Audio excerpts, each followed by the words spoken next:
रोशनी अपनी माँ मालती के साथ टनकपुर में रहती थी। रोशनी के पिता का देहांत हो चुका था। वो जब छोटी थी तभी से मालती अपने भैया भाभी के साथ ही रहती थी, पर मालती की भाभी बहुत बुरे स्वभाव की थी। मालती से सारा दिन घर और बाहर का काम करवाती थी। एक दिन, मालती, कल दिवाली के पटाखे जलाए थे, तू जाकर सारी छत की झाड़ू लगाकर आ जा। मुझे शाम को ही अपने मायके निकलना है, फिर 2 दिन बाद आऊंगी। कल भाई दूज है। भैया, आप तो रुक जाते, मैं आपको तिलक लगा देती और रोशनी भी सुमित को भाई दूज का तिलक लगा लेती। अरे हाँ, जरूर रुकने दे रही हूँ इन्हें। नारियल पे लगा कर रख दियो। वैसे भी मेरे भाइयों ने अपने जीजा जी के लिए पार्टी का आयोजन रखा है। मालती, मैं अकेले नहीं भेज सकता सुरेखा को, ऐसे अच्छा नहीं लगता मैं न चाहूँ तो। रतन मालती और रोशनी को छोड़कर भाई दूज मनाने सुरेखा के मायके चला जाता है। मालती को पता था कि हर साल उसके साथ ऐसा ही होता है। वो कभी भी अपने भाई को भाई दूज का तिलक नहीं कर पाती थी। शायद एक गरीब मजबूर बहन का भाई दूज का तिलक रतन के लिए अहम नहीं था। माँ, मामा मामी हमेशा हमें भाई दूज के त्योहार पर अकेला छोड़कर चले जाते हैं। मैं कभी भी भाई दूज पर तिलक नहीं लगा पाती। माँ, मेरा अपना भाई क्यों नहीं है? मैं किससे भाई दूज का तिलक करूं? अरे मेरी प्यारी गुड़िया, चल रोना बंद कर, चुप हो जा। जिनका कोई नहीं होता उनके भगवान होते हैं। तू तो मेरी बहादुर बच्ची है ना। एक काम कर, तू वो सामने हनुमान जी की मूर्ति को भाई दूज का तिलक कर दे। वो भी तो तेरे भाई हैं। माँ, आज मैंने हनुमान जी को तिलक लगाया, वो मुझे उपहार कब देंगे? रोशनी, आज बहुत सारी बहनें हनुमान जी को टीका कर रही होंगी। हो सकता है उनके पास उपहार खत्म हो गए हो, इसलिए शायद वो तुम्हें बाद में दे कोई उपहार। मालती रोशनी को उपहार के लिए किसी तरह बहला देती है। मालती के भाई भाभी त्योहार मनाकर वापस आ जाते हैं। एक दिन मालती अपने भाई रतन से कहती है, भैया, वो रोशनी के स्कूल की फीस भरनी थी, क्या आप मुझे 200 रुपए दे सकते हो? हाँ हाँ, ये लो मालती, ये 200 रुपए। लाओ जी, ये 200 रुपए इधर दो। बड़ी आई स्कूल की फीस भरने वाली। एक तो दोनों माँ बेटी हमारी छाती पर बैठ के मुफ्त की रोटियां तोड़ती हैं, ऊपर से स्कूल भी पढ़ेगी इसकी बेटी। कान खोलकर सुन ले, कल से रोशनी स्कूल नहीं जाएगी, घर में रहकर तेरे साथ सारे घर का काम करेगी। तुम्हें अलग से समझाना पड़ेगा या फिर जाऊं मायके? पर भाभी, रोशनी अभी बहुत छोटी है, उसके साथ ऐसा मत करो। उसकी पढ़ाई छूट जाएगी तो उसका भविष्य खराब हो जाएगा। मालती रोती रही, बिलखती रही, पर सुरेखा ने जरा सी भी करुणा नहीं दिखाई। इसी चिंता में मालती की तबीयत खराब हो गई और अगले दिन तेज बुखार से वो तप रही थी। क्या बात है मालती, आज कोई रोटी सब्जी झाड़ू पोछा होगा भी या ऐसे ही दिन गुजारना है? भाभी, थोड़ा बुखार लग रहा था इसलिए लेटी हुई थी। तो ये महारानी करेगी आज सारा काम। चल उठ रोशनी, घर का काम तू कर आज। भाभी, रोशनी को रहने तो मैं कर दूंगी काम। रहने दे, रोटी तेरे से नहीं बनवानी, बेकार में हमें भी बीमार करेगी। और तू अभी तक उठी नहीं, तू नहीं बचेगी आज मेरे हाथों पिटने से। भाभी, इसे मत मारो, इसे छोड़ दो, मैं तुम्हारे आगे हाथ जोड़ती हूँ। सुरेखा, छोड़ दो, बच्ची है, पागल हो गई हो क्या? अरे, ये इन दोनों ने बीमारी का घर बना रखा है। समझ नहीं आता कि दोनों आखिर चाहती क्या है। बस बैठे बैठे खाने की आदत है। मरती भी नहीं है दोनों, मरे तो हमें शांति मिले। मालती और रोशनी घर का सारा काम करती हैं। रात के वक्त जब सब सो रहे थे, रोशनी, उठ मेरी बच्ची, अब हम यहाँ नहीं रहेंगे। मैं तुझे इस घर में और दुखी होते नहीं देख सकती। पर अब हम कहाँ जाएंगे माँ? मेरी बच्ची, भगवान पर विश्वास रख, हमें कहीं न कहीं कोई सहारा जरूर मिल जाएगा। मालती रोशनी को लेकर घर से निकल पड़ती है। चलते चलते रोशनी थक जाती है। सुबह के 4 बज रहे थे। मालती को मंदिर के घंटों की आवाज सुनाई देती है। वो रोशनी से कहती है, रोशनी, चल बेटा, थोड़ी देर मंदिर में चलकर बैठ जाते हैं। तू भी तो थक गई है। माँ, ये मंदिर में इतनी सुबह सुबह आरती क्यों हो रही है?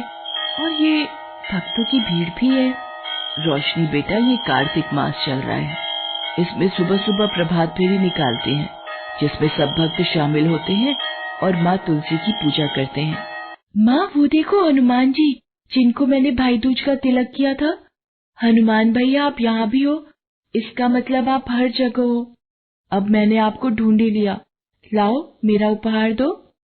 तभी पंडित जी रोशनी की बातों को सुन लेते हैं।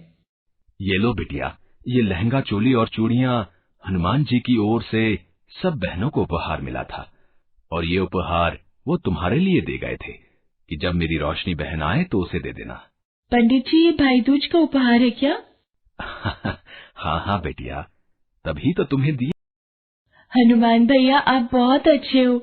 माँ, ये देखो, हनुमान भैया ने पंडित जी के हाथ मेरे लिए भाई दूज का उपहार भेजा है। अरे हाँ, ये तो बहुत सुंदर लहंगा, चोली और चूड़ियां हैं। रोशनी वो उपहार देखकर बहुत खुश होती है। मालती की आंखों में आंसू भर आते हैं। वो पंडित जी को धन्यवाद करती है।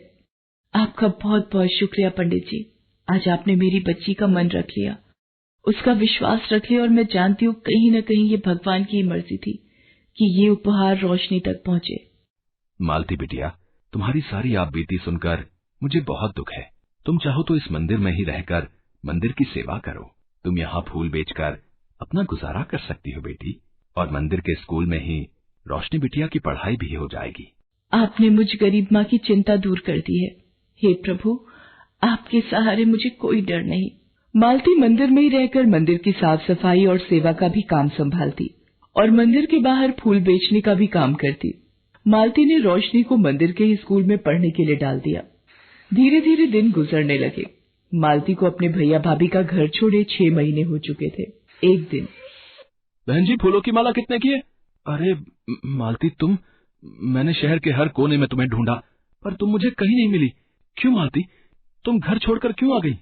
भैया, मैं तुम्हारे और भाभी के रिश्ते में और तकरार नहीं डालना चाहती थी, इसलिए मैंने उस घर को छोड़ना ही उचित समझा।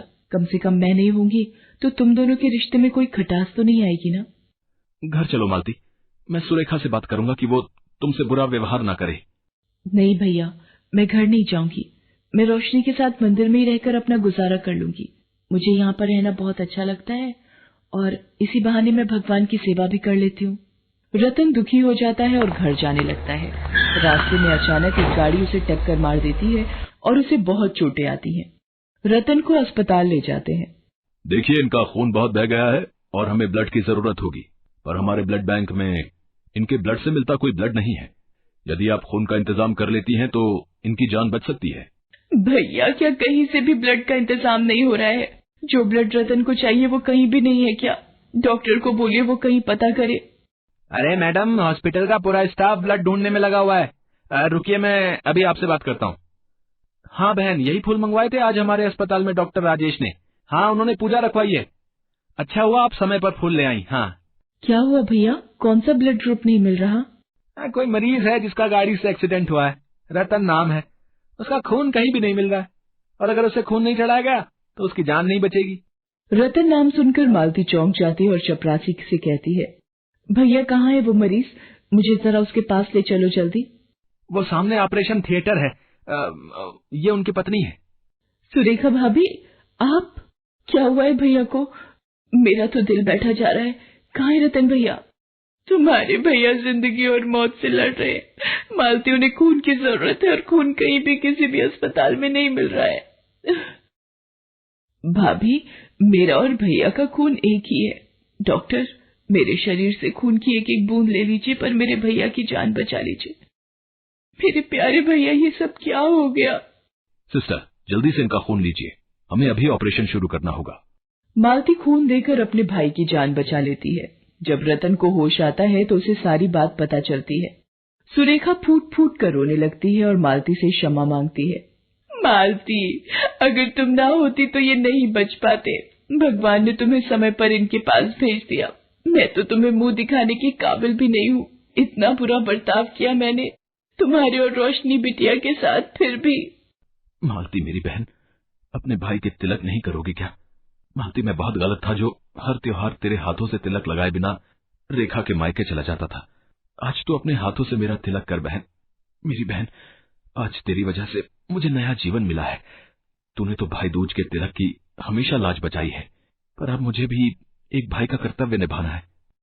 रतन भैया, आप ठीक हो गए, मुझे और कुछ नहीं चाहिए। मेरे भैया भाभी की जोड़ी सदा सलामत रहे।